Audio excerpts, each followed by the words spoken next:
clock is ticking. Not the one on your wall, but the silent one inside your chest. It measures the seconds you waste, the moments you pause, the opportunities you kill, because you're looking for one thing, a guarantee. You think you're smart, you think you're cautious, but every time you say, "I need more information," you are falling into a trap. This isn't critical thinking, this is fear dressed up as research, and it is silently stealing your future. You are trapped in the most beautiful, terrifying illusion ever created by the human mind, an illusion that has already started to bury your future. Do you want to know the single secret that separates those who dream from those who build? The single method for ignition?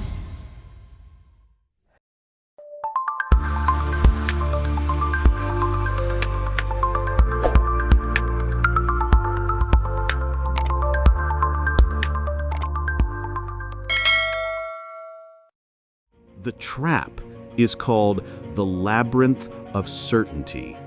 And here is the story of a man who lost his life in the planning of it.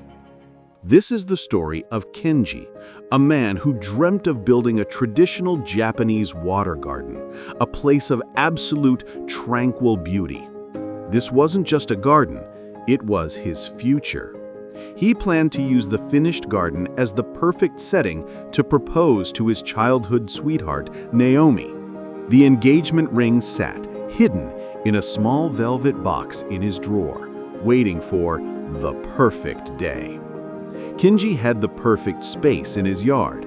He spent 3 years making the perfect plan.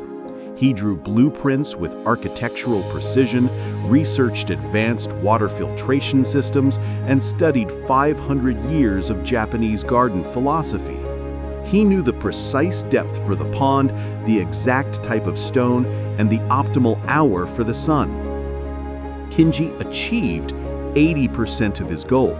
He was 80% ready, 80% informed, and 100% immobile. The only thing missing was the most terrifying part, the first swing of the shovel. He was paralyzed by the mud.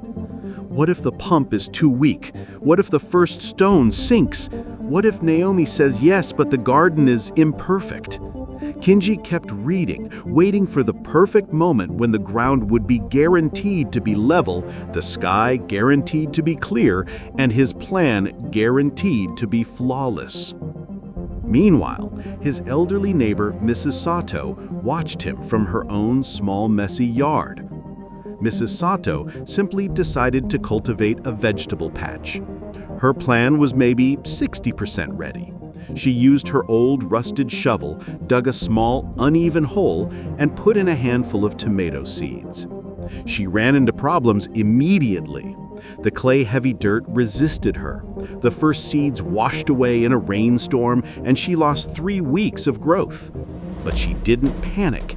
She simply got the data. She knew the specific corner of the yard where the drainage was worst. She learned that she needed to mix in exactly 2 bags of peat moss. She used the failure not as a stop sign, but as a guide. As the years passed, Kenji's beautiful leather-bound blueprints grew thicker, but his yard remained an empty patch of grass. His engagement ring remained in the drawer, untouched. Mrs. Sato, with her 60% start and 100% action, was now selling bushels of tomatoes and zucchini at the local market, and her garden was a wild, thriving chaos. Kenji and Naomi's relationship began to suffer under the strain of his constant delay. One evening, Naomi sat on the porch, looking out at the barren yard. "Kenji, why don't you just start the pond? It doesn't need to be perfect. We could plant a small willow tree now." Kenji grew defensive. "You don't understand, Naomi. This has to be right. This is about our commitment. I will not propose until the setting is flawless. I need the guaranteed 100%. Naomi stood up. her voice sad. "I don't need a guaranteed garden, Kenji. I needed a guaranteed husband. I needed a man who would take the first step, even if it's messy." She gave him a soft kiss and left. She didn't come back. A year later, Kenji was finally ready. He had purchased the perfect pump, the perfect stones, and the perfect lotus seeds. The engagement ring was still in the drawer. He stepped into his yard, the shovel in his hand. But the ground was different. A large, invasive, and now immovable root system from a neighbor's tree had completely overwhelmed the perfect spot for his pond. The ground had changed while he was meticulously planning. Kenji felt the shame hit him. He had avoided the 20% risk of digging an imperfect pond, only to lose 100% of his dream and his future.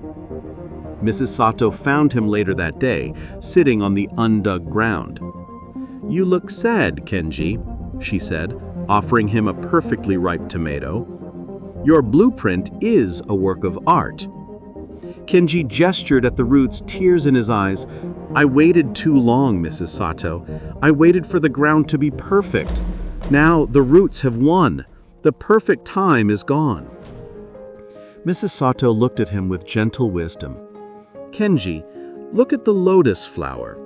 It only grows in the deepest, muddiest water. The mud isn't the problem you must avoid. The mud is the condition for its beauty.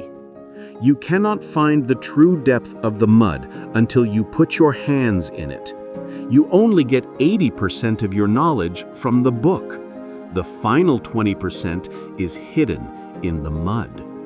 You waited for the mud to disappear, and in doing so, you guaranteed your garden would never bloom." Kenji looked at the blueprints. "So I just needed to start even if it was wrong?" Mrs. Sato smiled sadly. "You needed to learn the L.O.T.U.S. method. You needed to look outward, accept the 20% mess, and start." How many of you are Kenji, waiting to build your garden until the ground is guaranteed to be perfect? The single secret to escaping the labyrinth is to master the LOTUS Method.